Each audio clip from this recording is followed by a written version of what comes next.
Hello, everyone.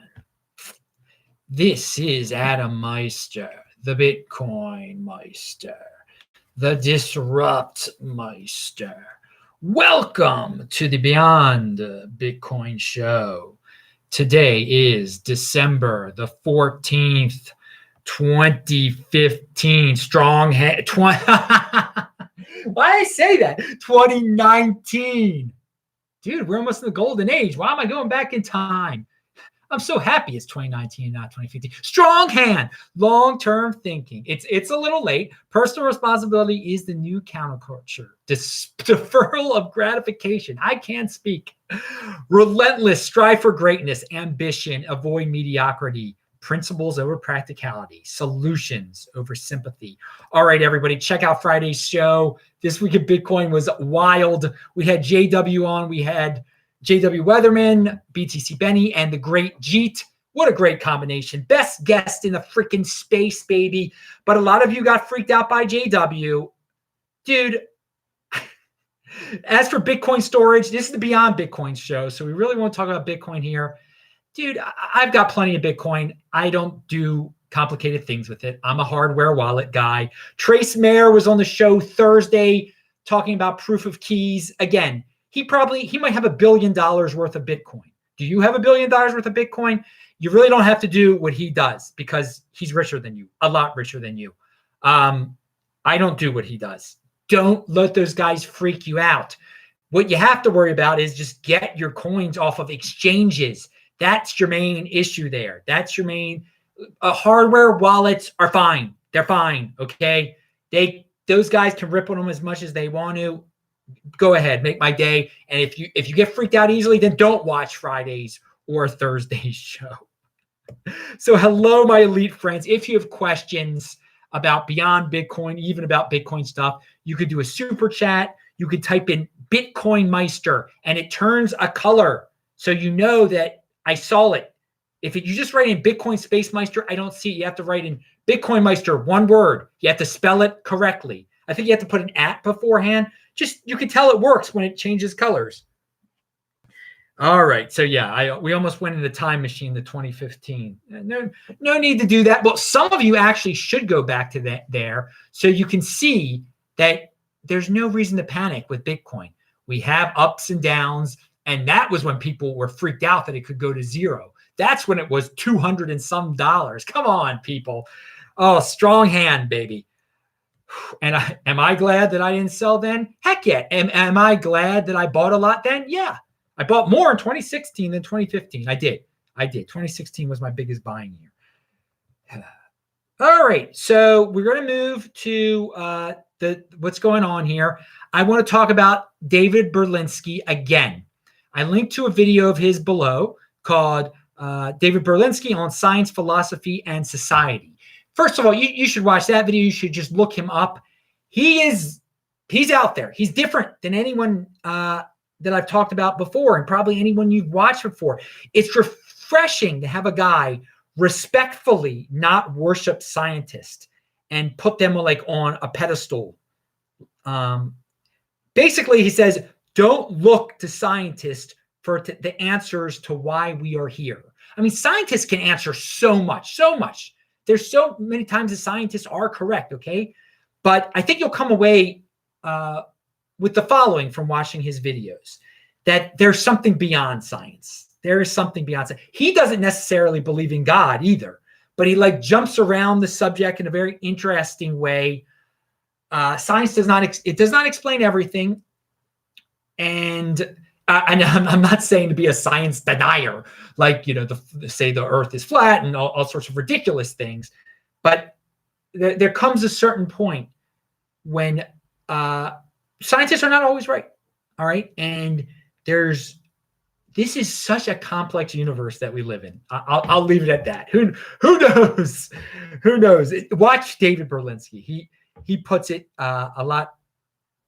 in a better philosophical perspective there than I just did. Okay. And it's linked to below that specific one, but you got to look him up on YouTube. And pound that like button, people. That guy says, Bitcoin Meister, No, you don't need an @ anymore. Oh, good. You don't need an @ anymore. If you can just type in Bitcoin Meister, that is what that guy did. You just got to spell it right. Meister. MEI. People spell it wrong. Yes, MTMD. Was he the one on the Ben Shapiro interview? Yes, I think it was 3 weeks ago. It was Berlinski. And he's not a young man. And I played at 2x. So to me, he speaks at a good pace. Maybe he's a slow talker too. That's why you got to play this stuff at 2x. I hope you're playing this at 2x. Okay, so I started to listen to music again because the mourning period ended on my father's Yortzeit date. That was on Tuesday. So I think I didn't get around to listen to music until when did I leave Baltimore? I left Baltimore on Wednesday. So yeah, Wednesday night, I listened to Wish You Were Here by Pink Floyd because oddly enough, that was the last song I heard when I was driving to meet my family before my father's funeral over a year ago now. That happened to be the song on the radio. Wish You Were Here was a very interesting song to have when you're going to a funeral. And then that was it. I went to the funeral. The morning started. And so I decided that would be the first song I listened to now that the morning is, it sounded so beautiful. All music. So but that was Wednesday. I had to prepare to leave on Thursday. I had to do a lot of things. I stayed up all Wednesday night, by the way. So I slept I'll talk about that in a second. But so finally, on Friday, yesterday, and then tonight, I started listening to more music. Obviously more Pink Floyd, The Who, Chicago, all sorts of bands. Yeah, the Cars. And, it's so crisp. It's so crisp to hear music again, and you can tell I'm pretty happy. But man, when I Wish You Were Here, I was like pumping my thigh. Yeah, every song. 515 by The Who. I mean, it sounds a lot better when you haven't listened to music in a year.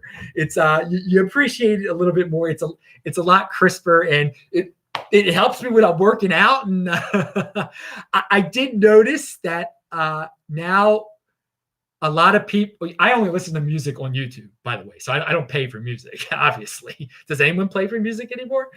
And wait a second. Okay. And so now I actually noticed this on a lot of videos. Like if you don't stop an advertisement from playing, there's like 2 advertisements now. And songs are usually between 4 and 8 minutes if it's a Pink Floyd song, or 12 minutes, 18 minutes if it's a Pink Floyd song. And so you're 4-minute song, you listen to it, then you play another one. And sometimes you're making some food or whatever, so you can't get there right away. All of a sudden now, everybody's got 2 advertisements after every one of their videos, every one of their music videos. Maybe this is something YouTube, this has changed. There's more advertisements since I was since a year ago. Okay.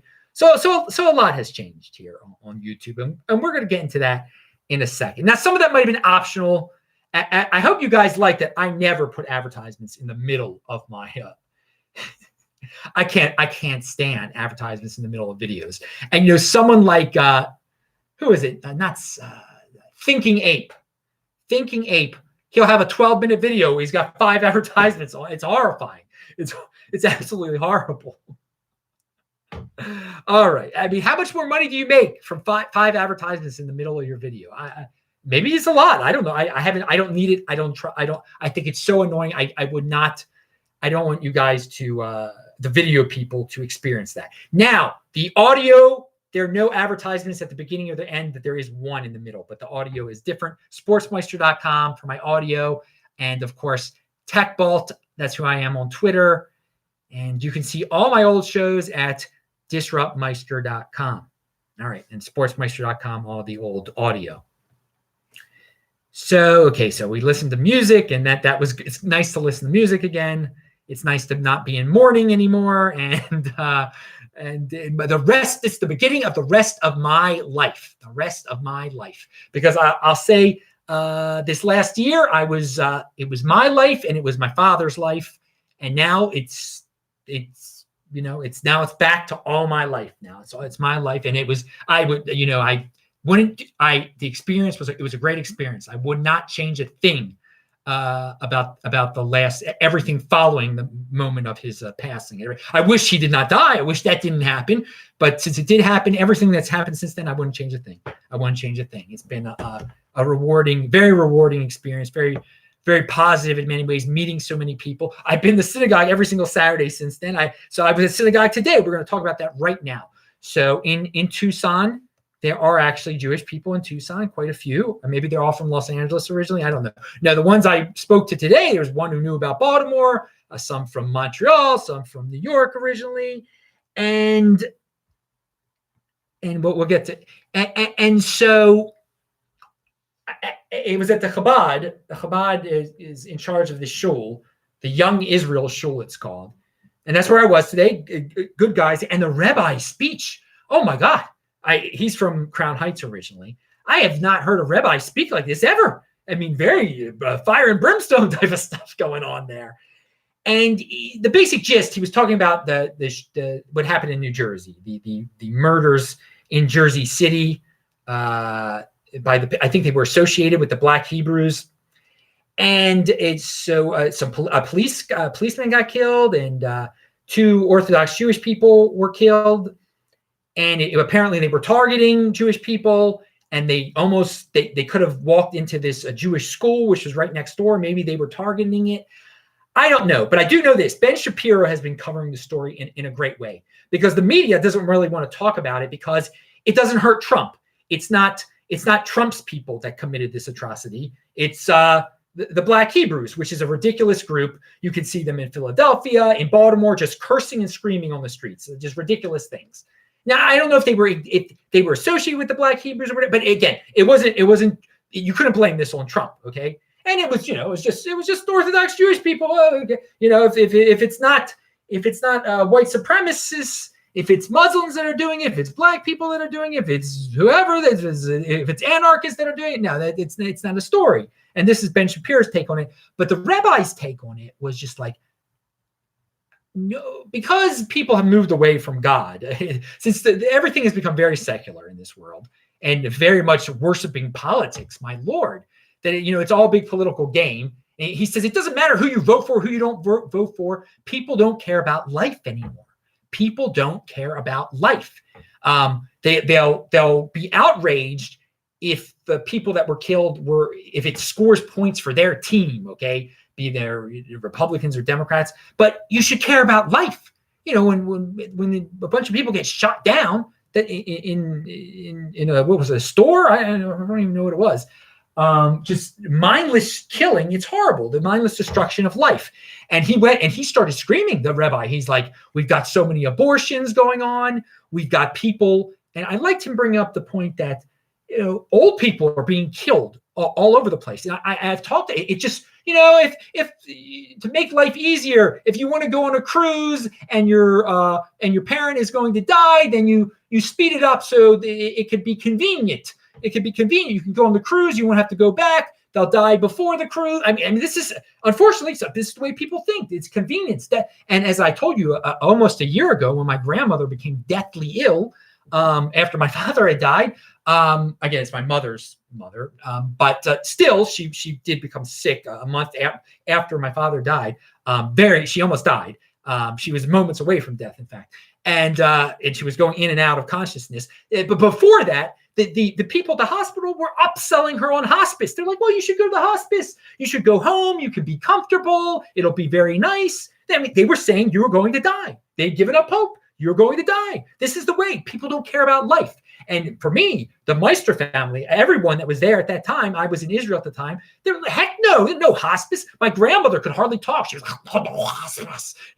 She had tubes down her throat and she was screaming no hospice. But these people at the hospital, they think they're doing you a favor. They want to kill you. They think it's, we're going to kill you. Go home. You'll die in a day. And then and my grandmother is still alive to this day. And she's still driving her car around Pikesville. Pound that like button. You take that, you killers at the hospital. And that's that. And the rabbis were absolutely right. People don't care about life anymore. If nurses are trying to upsell you on hospice and stuff, and the person's alive a year later, people don't care about life. It is sad. It is sad. And I'm not saying to become religious. I'm just saying care about life. And this and don't be. And if you do care about life, don't be afraid to say it. And if you think abortion is murder, which it is, you could say it. What's wrong with saying it? What's wrong with saying that? If people can say the opposite, oh no, it's just pieces of blood, and you'll get to have a party the next day. You get to drink and have fun and be young, and you'll be 27 and you won't have a kid. You just keep to go partying. And okay, that's their opinion, and then you can say your opinion that you think it's murder and this is life. But again, so. Good, but the rabbi was screaming. He was yelling to them. I was like, "Ooh, who's this dude? This guy's pretty." He's got his long beard and everything. And he talked about Crown Heights a little bit too. All right, so these Brooklyn guys, man, you never know what's going to come out of them. Okay, pound that like button. MTMD said, but seriously, people, take a step back sometimes, and just it's not about scoring points for your team. I mean, this is humanity here. And so many people have lost touch with life.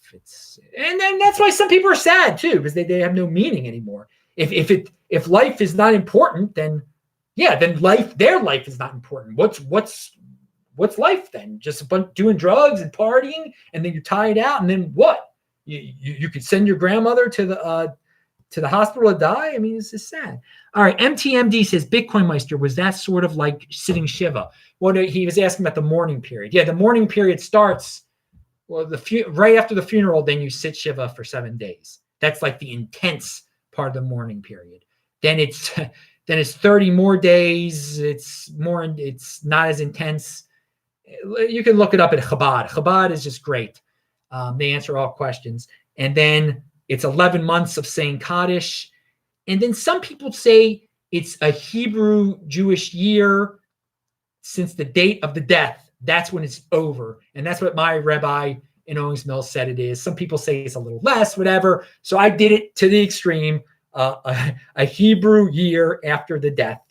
That was it. That was the end of the mourning. That's definitely the end of the mourning. There's no one that says it's longer than that. So, and then you get to do, like, there's certain things you can't do during the mourning period. You can't listen to music, apparently. Some say you can, some say you can't. There's all sorts of other things you can and you can't do. Was I perfect? No, I wasn't perfect. There's a whole long list of things. But that was one thing I said, okay, that's part of it. I'm not listening to music. And of course, the most important thing was saying Kaddish every single day, baby. Pound that like button. Going to synagogue every single day for 11 months, no matter where I was. And making sure I would be able to say Kaddish every single day. Being, I didn't go to faraway places for 11 months, which is not much to ask. I went to Israel, I went to Los Angeles, I went to Baltimore, and I was there. I was in Philadelphia for 2 days also, which has a large Jewish community. But there's only certain places where you can say Kaddish. Okay, so enough that Vention says, hey, I might get skinny as Adam. I lost 78 pounds so far. Now I weigh 167. You, Adam? Adam weighs, right now I'm at, what am I at? The last time I weighed myself was 141. But I can get under that. Unfortunately, I've been a lot, and I'm 5'10", basically. Well, how tall are you? Well, anyway, I can get a lot less. 5'10" on a good day. I say 5'10", whatever it is. You see me in pictures with the other people. I'm taller than most of them, but not all of them. With the pictures of Hoffman and Vortex and Thomas and all that stuff. I think who was tall? One of them was taller than me. It was Trace. Trace isn't taller than me. Michael, what's his face? He's a little taller than me. What's Michael's name? Blitzkrieg, Krieger. He might be taller than me. It doesn't matter. That's not the point. I'm right. I was 141 back in Baltimore. I can't tell you once after Africa, how much I weighed. It's not good. I don't want to say. I don't want to say. It was 141 is skinny. It's thin. But no, I can get 131. I can get 131 pretty easily too. I really should be like, I probably should be 149 or something like that, shouldn't I? Or probably more than that, right? But yeah. Anyway, Vention, good for you. It's of course with you, it's not about losing weight. And with me, all the stuff I do health related is not about losing weight. I would have a sickness if I was concerned about losing weight because I am thin already. And to get down to that African level that I got down to, that after Zimbabwe once, that was not health. That was not good. I did not know I had gotten that skinny. I didn't understand. I didn't know. I just was living in Zimbabwe for a while and weighed myself when I got back to Baltimore. I was like, oh no, that's not normal. That's not good. That's not good. That's not what this is about. No, intermittent fasting is just so you live longer. Okay. Now, and it kills cancer and it, makes your body healthier and stuff. Getting too skinny is not a good thing. Not a good thing. So try to keep track of your weight, people, and try to have a scale. If you ever think you're getting too skinny, I did not have a scale for a while there. You can look back in those videos. Yeah, you can actually tell I was not good. And that's just Africa. I just didn't eat as much in Africa. I don't know, man. Africa and me don't get along. Okay, that can happen. So Yuval Noah Harari said, what did he say here? Yuval Noah, and so yeah, I've been the same. I've been like the same weight since 10th, 11th grade or something. Something ridiculous like that. But that's my base weight since obviously I did get way lower that time in Africa. That's not good.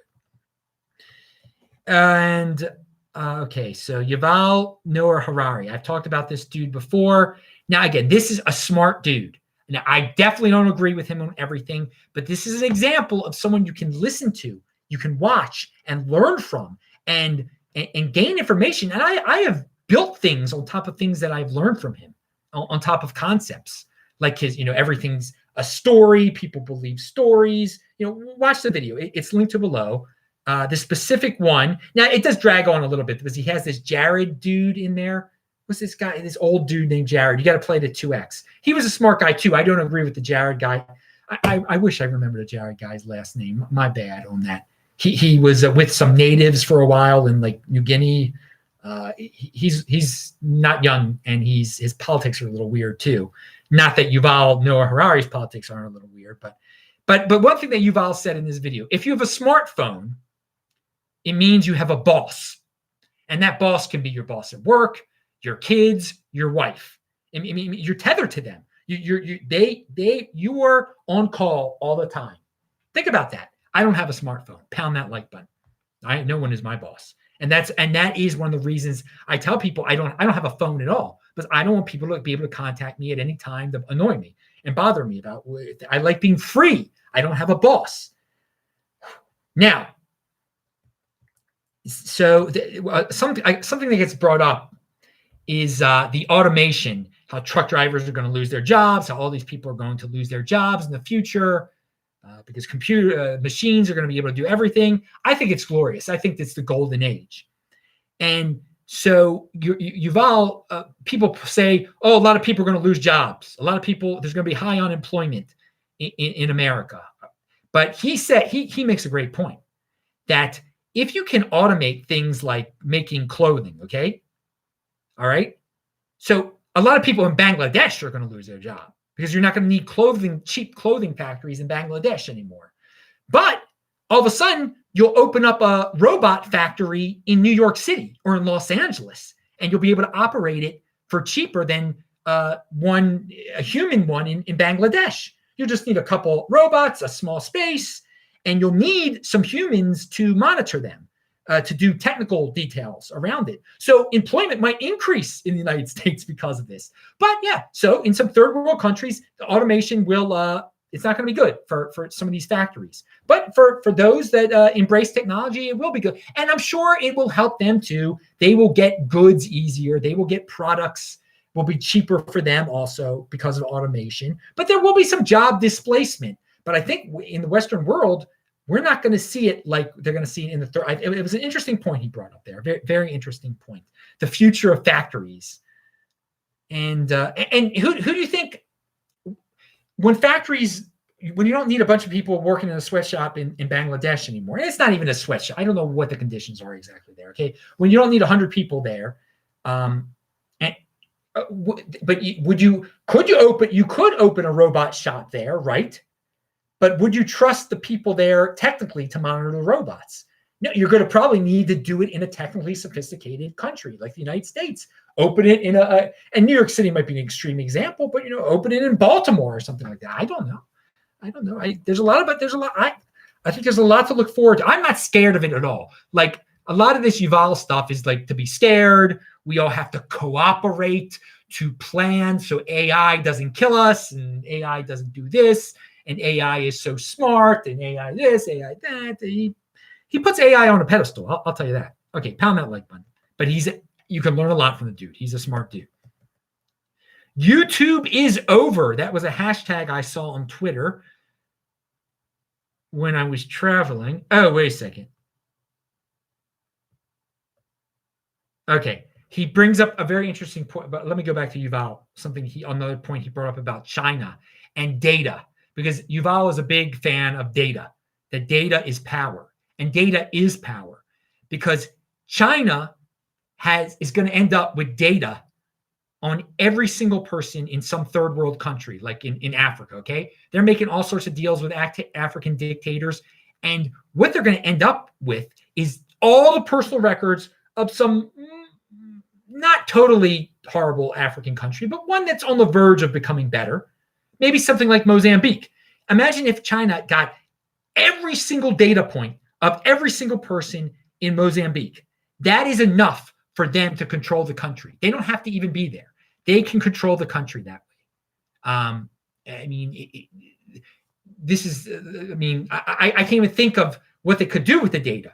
They'd be able to figure out what everybody needs, how to convince everyone of everything, that they're awesome, how to influence elections so that their candidates are in charge, how to say, hey, we should let the Chinese build toll roads here or do whatever. And it's not just going to be China that's going to do this. I'm sure there'll be other countries.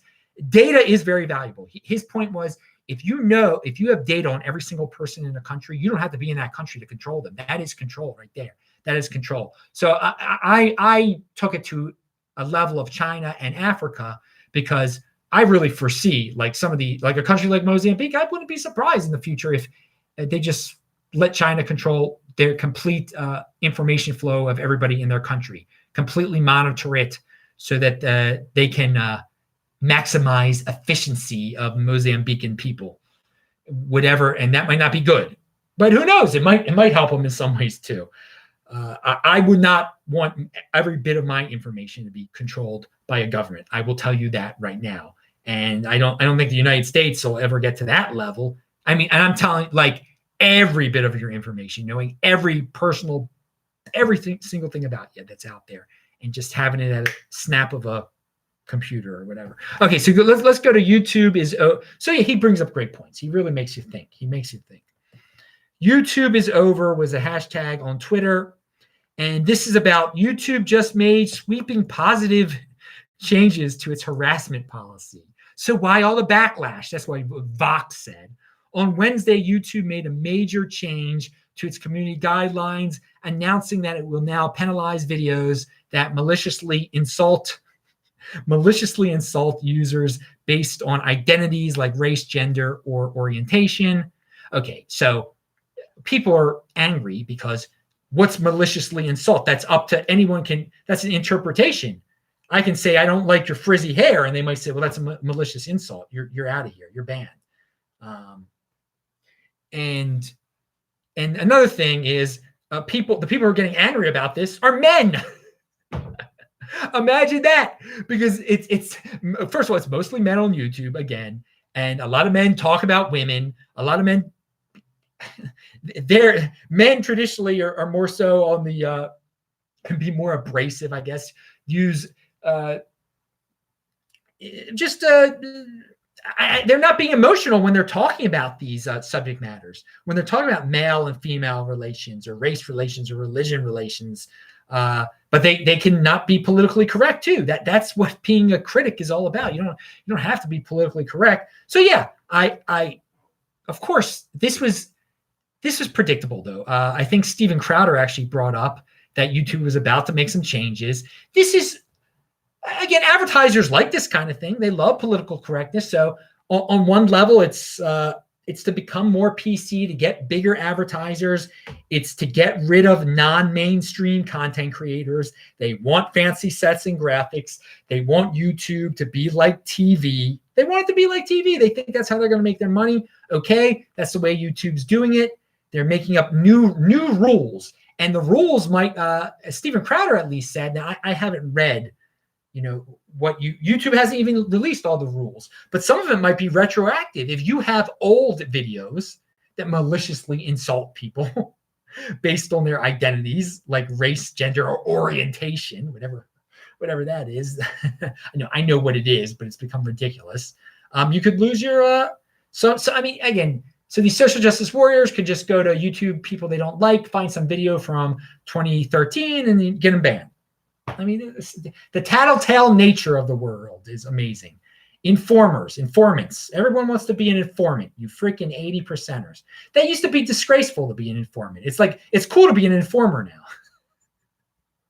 It's cool to be a snitch. It's cool on certain, and internet snitch is good. In certain neighborhoods, obviously, it's not good to be a snitch. But some of those dudes, if you snitch on people on the internet, that's fine. That's fine. You can be, if you snitch on the right people, that's cool. It's anyway. I roll with the punches on YouTube. Whatever the rules are, those are the rules. I'm here now. If they don't like the way my videos look, that's great. That's fine with me. I'm on podcast also, and it's fun. And I will comment on it here, just like I did, because I will speak my mind. That's what you'll get here on the Beyond Bitcoin show and all my shows. Every day, a new show. Pound that like button. Okay, so Buttigieg is being targeted again. This is so on Twitter again. The mindless mob again. This is Refund Pete trends as early backers request donations back after learning Buttigieg's not so progressive after all. Oh, he's not a wild communist. He's just sort of a communist sometimes. He worked for finance people. Oh, he had a job. That's not very progressive. Speaking of progressives, and for what's going on now is that the media basically they don't want anybody threatening. What's her face? They like Elizabeth Warren, and so I don't think they've really gone after Bernie Sanders per se either. But they're going after this dude. I mean, there's all sort, and it might be her campaign that starts this stuff. I don't know. Refund. She's just she's in the corporate. She's representing corporations. There's nothing wrong with that, people. My Lord, being a Democrat, you can never work for a corporation. You can never work for a finance. I mean, I know. And so, okay, on one side of their mouth, they're talking about corporations are evil, and then they work for them in the past. Okay, I get it. Contradiction there. Okay, maybe they shouldn't have said that. But, all these people, to get to the level they got to, they've dealt with corporate people. It's corporations aren't bad. They're not evil, okay? Capitalism, not evil, not bad. And we're talking about teams here, team sports. Bernie Sanders, I wouldn't be surprised. He's so into his team. He's so, he's looking for, I don't know what he said about that New Jersey about the Jersey City shooting. I mean, I wouldn't be surprised if Bernie Sanders would want to make one of the shooters his running mate. I mean, that's the side of things he's on there. Oh yeah, seems like a good The Jersey City shooters, maybe one of them should be my running mate. Probably some people would support him on that. They're good. That's a good running mate there. That's how into politics people are now. Yeah, they made a statement there. Yeah, maybe that'll be able to beat Trump. We gotta pounce upon these people. They were representing minority rights against the oppressive Orthodox there. I don't know. All right, yeah, that's how messed up the world is. Okay, yeah, Bernie Sanders is a self-hater to say the least. Okay, what do we say? MTMD. Have you seen the debate on PORN among conservatives? Yeah, I haven't looked into it that much. I heard it was Ben Shapiro brought it up to ban PORN. I don't. Why should you? I don't. People should just keep their kids away from that stuff. It isn't healthy. It isn't healthy at all. Well, I mean, some people can, like me. I can look at. I've looked at it before, and I didn't become addicted to it. I didn't have to over it. When I was younger, it was nice to look at. It was something different. You could. I mean, it was everywhere on the internet eventually, and I don't look at it at all anymore. I don't look at it at all. At all. I mean, at a point, and I think what it's done to some young men, it keeps them away from even trying to attempt to meet women. And you should at least attempt to meet women. So for me, I was just, when I was really young, like 16, I thought it was really cool. But then, I meet women in college and stuff, and after college, I'm getting plenty of women. I didn't look at it at all. I was like, why? And I had friends that had girlfriends and wives and whatever, and attained many women, and they would still look at it. I couldn't believe it. Like, what's the point of this stuff, man? What's the point of it? It's a waste of time. It's a waste. Now, again, if you're lonely, if you do have, and if you're older, I can understand if you're not getting any, if you've totally given up on women, et cetera. Okay, then fine. But it still isn't that healthy, and it's not a good industry. A lot of the women that are in it aren't in it because they really want to be in it. They're on drugs. And so participating in it isn't the best thing in the world, but it is what it is. I don't think it should be banned. No, I don't think it should be banned. Keep your children away from it, just like you should keep your kids away from drugs, just like you should keep your kids away from drugs. Because some people can try drugs and just, that's it. They just walk away. I tried drugs when I was younger and like, what is this? Like, it's not doing anything to me. I'm smoking it. It's not doing it. What is this? And then when I tried ecstasy, like I'm grinding my teeth. Like, what is this? I'm grinding my teeth. It's what not doing. I'm not. No one looks better or anything. What is this? And then it freaked me out after. I was like, I can't believe I tried that. I'm never doing that again.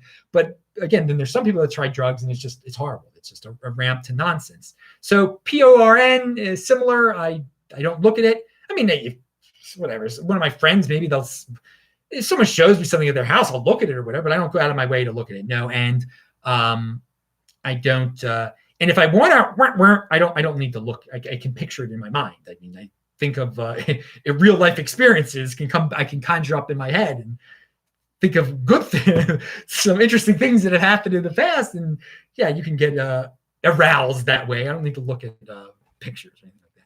All right, too much information there, but hey, it's Beyond Bitcoin Show. And I don't think it should be banned. No. And, it is the moral rot of society. It's part of society is rotting away when it's become so, it's just out there. Everybody is half nude now.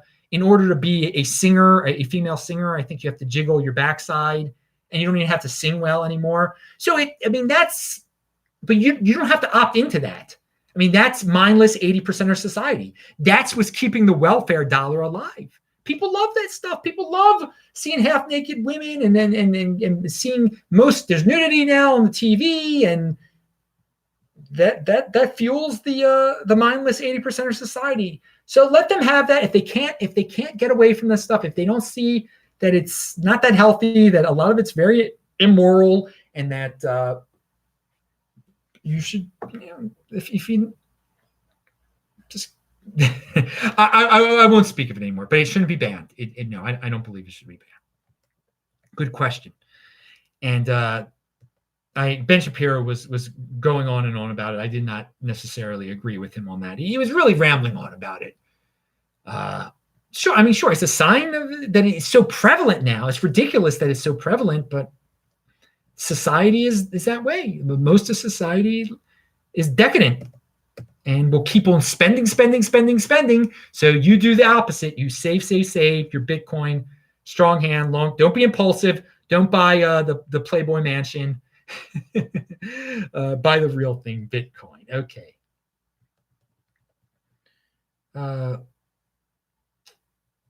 And 16-year-olds are going to find a way to get a hold of it. 14-year-olds are going to find a way to get a hold of it. That's a young guy is just going to find a way. So even if it didn't exist anymore, if it was banned, they would find a way. Hormones find a way, don't they? And okay, we talked about the malicious insults. We talked about Buttigieg. All right. Does everybody see turmeric? Simply organic turmeric. So I put this on my food. It's very good for you. All it is organic. It's just turmeric. Indians like I can hardly taste it.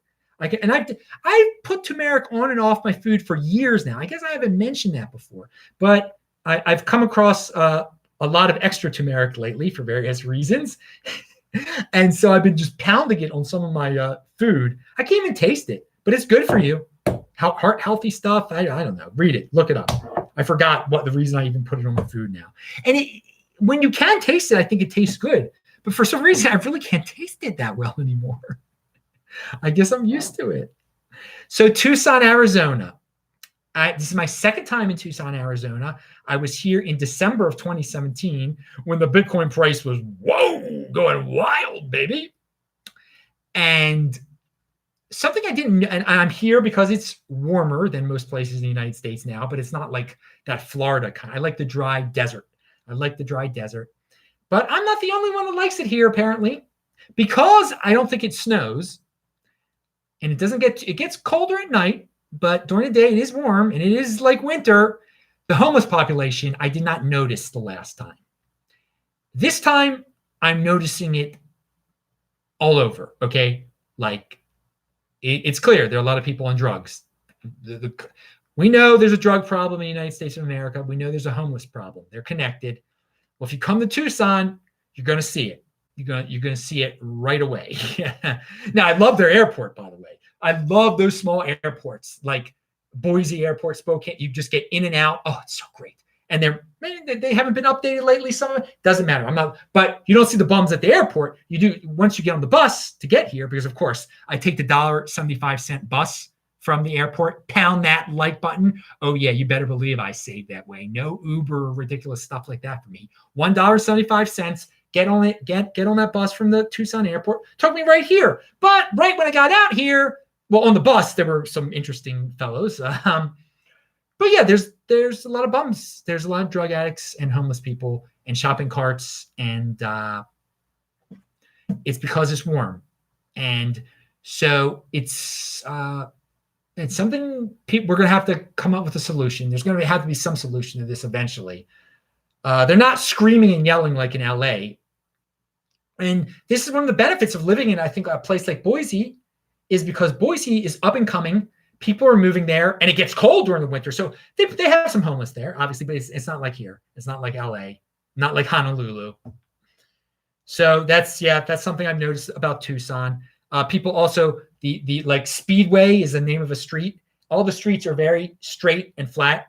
And so people just zoomed and wide. They just zoom. They go so fast here. They go so fast. But I like Tucson. I walked to synagogue. That was nice. I walk everywhere, obviously. I love the temperature during the day. It got a little too hot when I was walking back from synagogue. It was afternoon, so I don't like getting burnt, but I like running here. And so, hey, I'm in Tucson till January 14th. So for a month, I don't know where I'm going afterwards yet.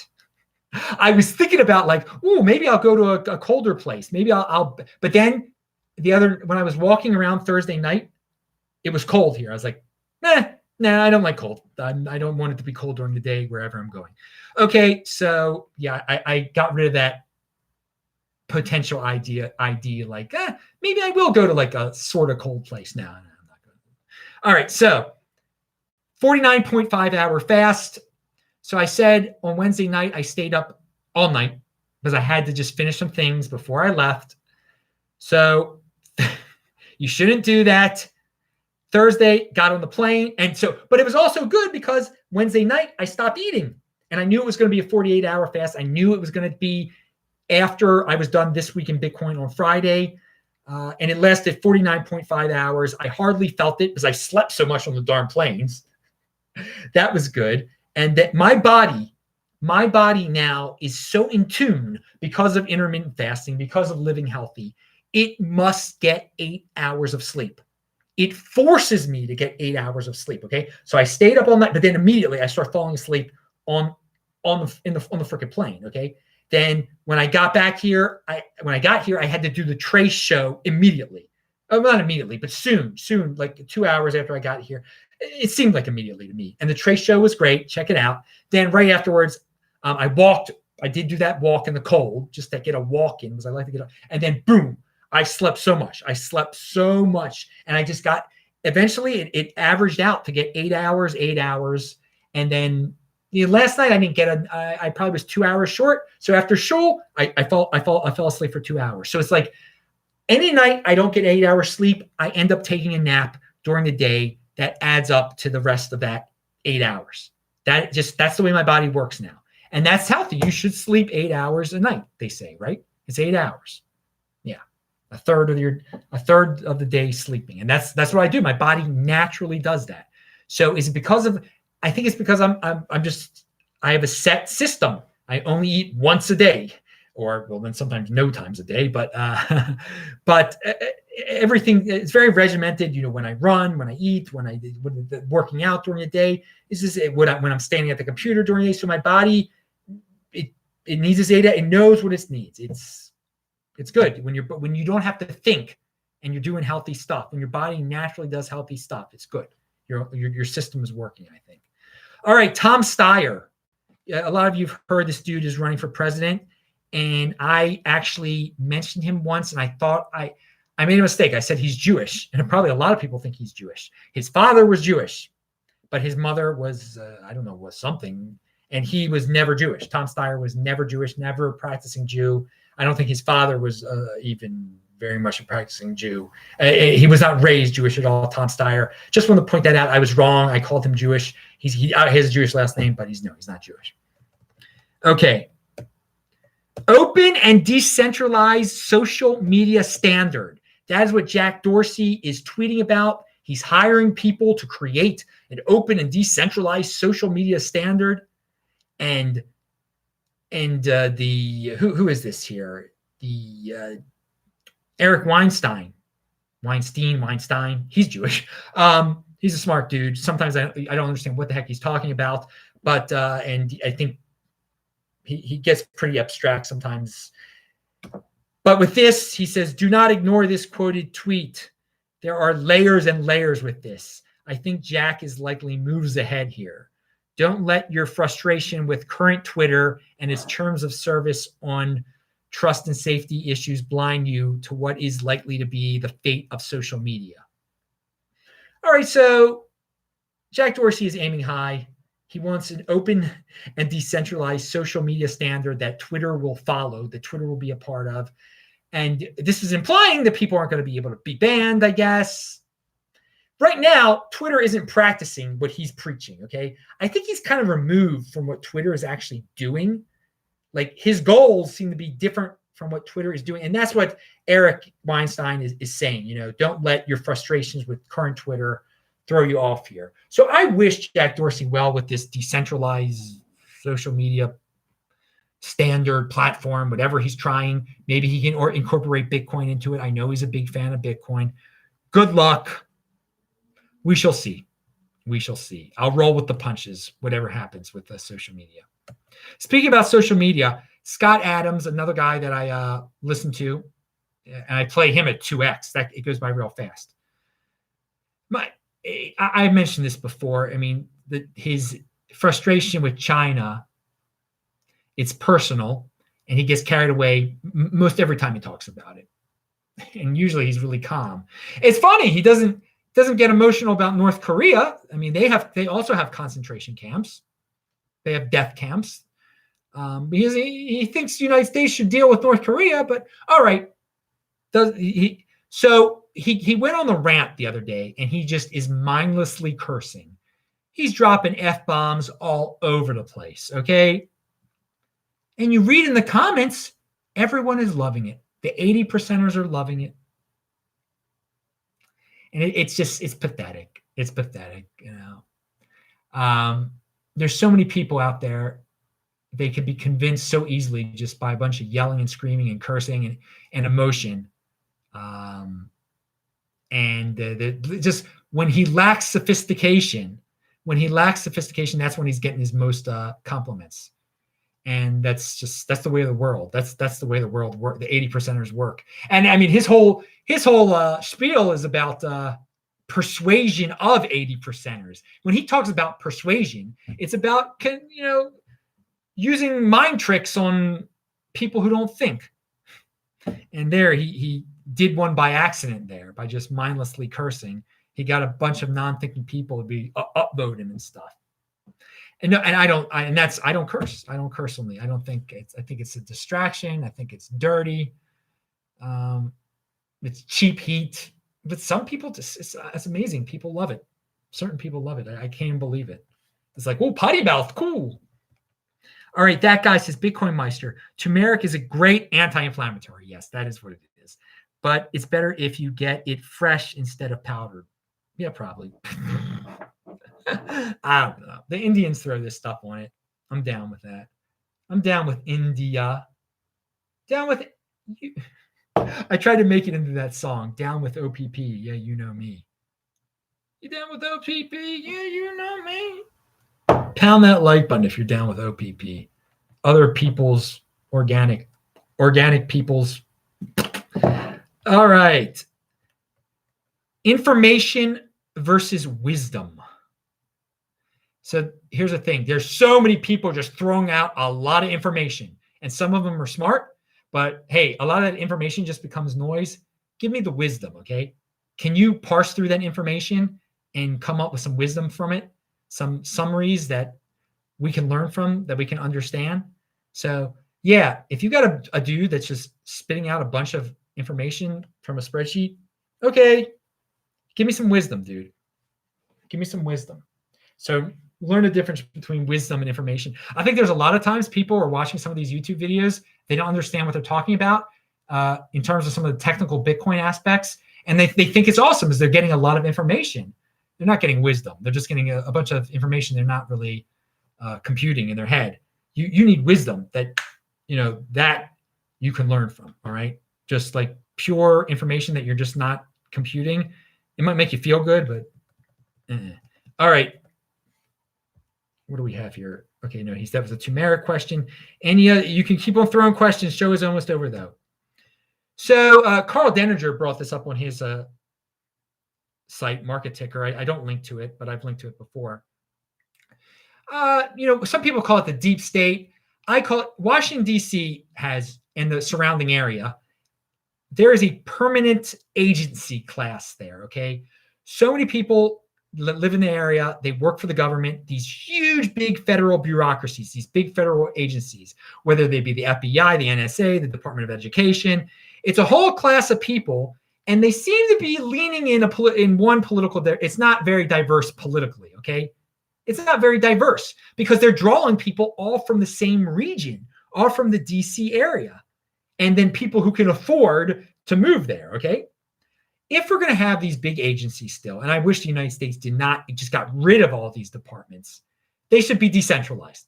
They shouldn't be located. They all shouldn't be located in DC. They should put one in every state should get their, because there are probably 50 agencies, right? There are at least 50 government agencies.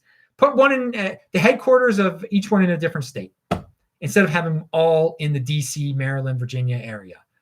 But because the NSA is it's not in DC. It's up to 95. It's not in it's south of Baltimore. It's not in the Baltimore region. It's still in the DC region. That's about the dividing line there.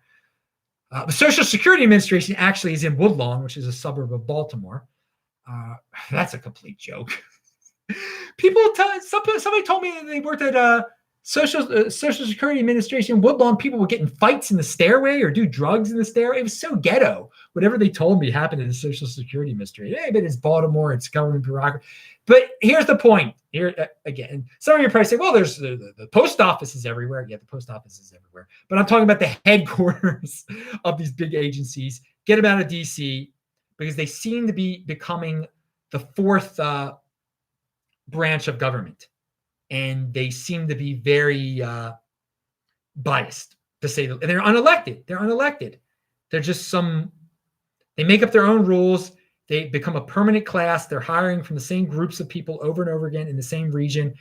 And it's becoming very corrupt. So I think Carl's suggesting to decentralize it, put them in different states. That probably would help the problem, make things more efficient.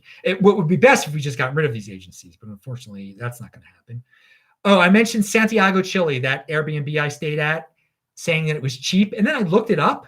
It was great, but it was inexpensive. So I looked it up. I'm like, oh my Lord, I totally forgot.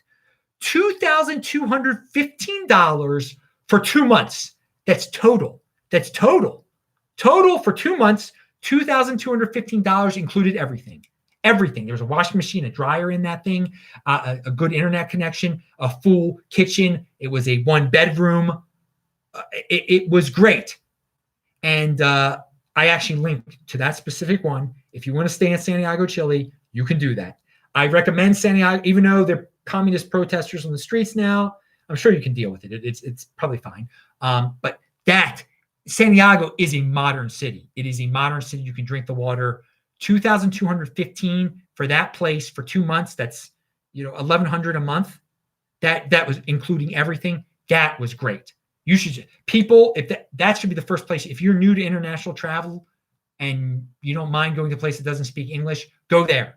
Stay there for 3 months, and it'll be a little bit over $3,000 for a room, board, washing your clothes, your DSL, the heat, the air conditioning, whenever you choose to go there. And everything else it's very easy to get around there. It's inexpensive. So that specific place I stayed at, you can stay there where the Meister stayed at, but other places are comparatively priced. And it was in a good area, good, safe area. That's good. So yeah, there's my Airbnb comment. Henry Abramson is a Jewish guy. I've mentioned his videos before. He talks, it's a good place to learn about aspects of Jewish history and just aspects of Judaism that you don't usually hear about anywhere else. So I linked to his videos below. And something that I just learned from him that I did not know about is after the Holocaust, when the Jews were in the camps to get the resettlement camps, they were there for quite some time after the war. And the American government printed them a Talmud because some of them were religious and they hadn't had a Talmud for a while. And it was called it ended up being called the Survivor's Talmud. You can buy it. And the picture, I never heard of it before. And what I loved was the art on the cover page. The title page depicts a barbed wired fence camp, as well as the Mediterranean landscape of the Holy Land. And these words, from bondage to freedom, from darkness to great light, to a great light. So it is a beautiful cover because it is quite emotional. The bottom part, you see barbed wire and people picking up bodies, but then on the top, palm trees, and you'll get to you went through a very horrible thing, but there's the promised land. A very interesting cover. I liked it a lot, and I liked it from bondage to freedom, from darkness to a great light. So God forbid anyone to be in that horrible darkness. So if you ever think you're in darkness, it's not that bad, first of all. But there's a great light at the end of the tunnel. Remember that. From bondage to freedom. You can get your freedom. And I love that cover. I love that story that they got their Talmuds and stuff. But you can watch his show. You can learn a lot of stories of Judaism that you never heard about before, and Jewish people from all different periods of time that I never heard from before. And as I've said, also my father really got into that show too. He was really getting into that channel too, and it's sad that. But I continue to watch it, so that is awesome, and you can watch it too. So I'm telling people about it. All right, that is it. That's the end of the show. I'm Adam Meister, the Bitcoin Meister, the Disrupt Meister. Remember to subscribe to the channel, like this video, share this video, check out the links below, pound that like button, bang that bell button. See you guys soon. I'll say hi to you in the chat. Thanks a lot. Bye.